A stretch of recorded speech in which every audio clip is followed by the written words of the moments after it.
Hello, this is Mike, NoStressMike.com. I want to talk, I'm here in Thailand, but what I want to talk about is being hyper.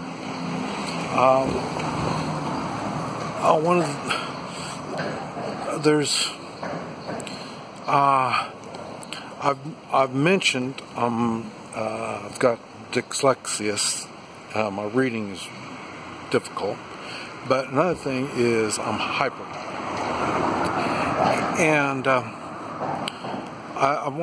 thought I'd share some stuff with you, so when you come across people like me, you'll understand what's going on.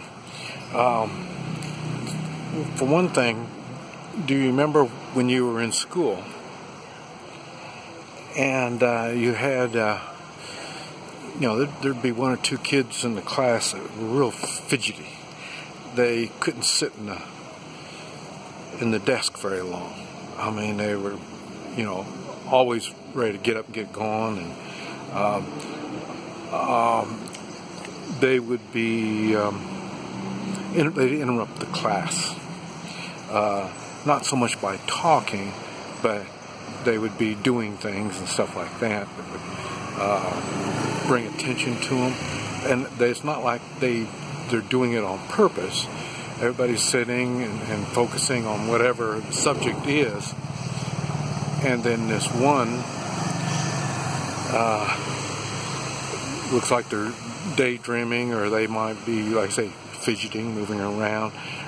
They may be irritating somebody right next to them or in front of them or something like that. That's the way I was. And so in other words, that I'm that kid that when they grow up, they're going to be like me.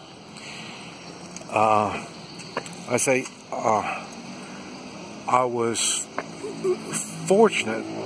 This was back in the 50s, I guess, when I was, in grade school, and 1950s, and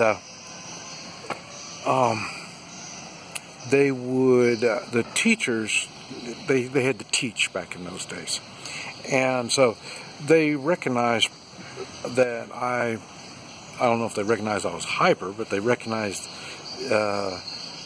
that I would, it was hard to keep my attention. I had a short attention span. That's another thing that hyper, me anyway, I got a short attention span.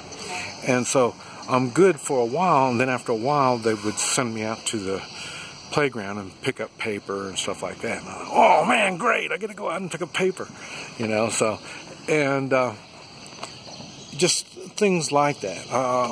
I'm always looking to, I got to stay busy. I have to stay busy. And so it's, when I was a child, that's what they would do on that. Now, like I say, I had no mother. And my father, I drove my father crazy because I was always active, ready to do something. Ready to go somewhere, ready to do something. Sitting around wasn't good. Now, after saying that, sitting around watching TV is one of the things that I did not so much as a child, because television was still new at those days, and television wasn't aimed at the children. But like I say, it would kind of traumatize me, watching TV, like that. I learned a lot from watching TV.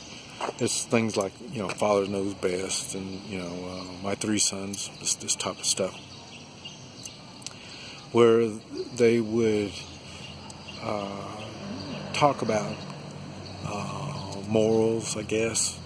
They didn't say it was morals, but, you could see what was going on, that people tried to do good on these. And so this is the kind of stuff that would kind of keep my attention for a little while anyway. And then I'd say that's one of the things that made me good when I joined the Marines at 18. And one of the things that worked out good on that was, like I say, I'm really active. So when you stay active, you get better muscle tone. And you get better muscle tone. You're able to do things. And so, like I say, I stayed active at that. I like the idea of working out, when the Marines were training and this type of stuff. And then this was back in the racial days, so I was practicing my self-defense moves and stuff like that, even as a child. So, and it was easy for me because, like I say, I'm active. I like staying active. Like I say, even now, I've got a lot of weapons that I work out with. And I'll work out with them, at least once a day, maybe 2 or 3 times a day. Now, these are handheld weapons. Tomahawks and staffs and sword and all kinds of stuff like that. So, and I've learned, I've got the energy, and to keep my energy and my coordination and all this stuff right, that's why I'm into self-defense the way I am. Like I say, so I had to change my mental attitude to go along with my physical hyper, moving all the time, constant energy. I sleep well because, like I say, I'm going hard all day long, and it's when it's time to go to bed, man, I'm out. You notice you see me walking a lot. I enjoy walking. I don't enjoy exercise, so I don't really exercise. So I don't see me at the gym. I'm not into that kind of stuff. If I'm gonna burn energy, let me get something out of it, and I'll get something out of it in the way of physical abilities, or I'll get something out of it in the way of I say walking, burning energy, and this type of stuff. And when I'm walking, I'm looking, I'm learning and stuff. This is what helps the dyslexia. I can't read about stuff, but I can go see it. I can smell it. And but I also have to take all the risks that come along with it. And this is one of the things that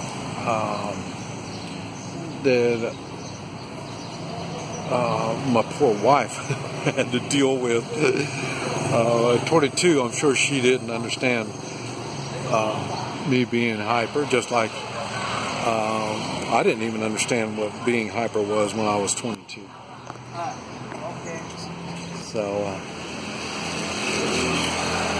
So things change in the way of time, but the hyperness stays. I didn't realize I was hyper until, like I say, maybe 10 years ago when I finally was brought to my attention that I was hyper.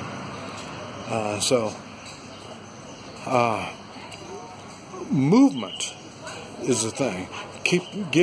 Having me do things and keeping me tired is the way I do things. The only thing is, I don't get tired. I run hard all the time, and then bam, I go down. Now, since I realized this, it's not a problem. Since I realized what I have. If I didn't realize what was going on, it would be a problem. And like I say, I've had restaurants. I work hard. Restaurants are really hard work. So, but I did work hard, and no big deal. And because, like I said, I do like it. Even now, People think I'm retired, I don't do anything. No, I look for work. I look for things to stay busy in. And that's one of the other problems I'm having is with the women. They don't all understand exactly what's going on with me. They don't realize that I am going to constantly keep going. So, in other words, they're going to have to either keep up with me, or they're going to have to be understanding that I'm going to be going places, doing things. And that's what I talk about, my work. My work, I go all over doing my work. But people don't always understand all the stuff that's involved in being hyper. But like I say, as far as I'm concerned, there's nothing wrong with it. But everybody pretty much has stayed out of my way and let me do things. I don't have any patience. One of the things I want to talk about on the computer, that's why electronic stuff, the phone, and anything electronic, I push a button, I expect a certain thing to happen. When a screen pops up that I'm not aware of, it's new to me, like maybe I pushed the wrong button or something like that, I get excited, and then I'll start pushing buttons, and it gets everything all messed up. That's one reason why I always screw up all my computers. The computer has to do what I want it to do. I don't understand that the computer is going to do its thing. It doesn't care about what I want. So I haven't figured that much out yet. So that's why I have problems with electronic stuff. And now I don't know if that's the same with everybody that's hyper or what. Okay, my handwriting is really bad. I thought it was the dyslexia that does it. But the more I write, the more the writing gets worse. I have a hard time expressing myself in the way of talk. A lot of times I'll stutter if I try to talk too fast. That's why you see me talking slow on the videos. I think that's part of the hyper. I want to go. My mind is working much faster than my body or my mouth can keep up with. So these are all things that a hyper person, I think all hyper people go through something like this. But like I say, the best way is not so much understanding how they do it or what their problems are. The best thing is to bring it to their attention that they are hyper and they have this. And once they realize they have it, then it's something that they can do something about. Remember, I always talk about don't whine and bellyache. So in other words, you got a problem, do something about it. Don't expect me to do something about your problem. I got enough problems of my own. That's the same thing with a hyper person. So in other words, trying to understand them and trying to work around it, no. Help them understand what they have so they can do something about it. Anyway, this is Mike. NoStressMike.com.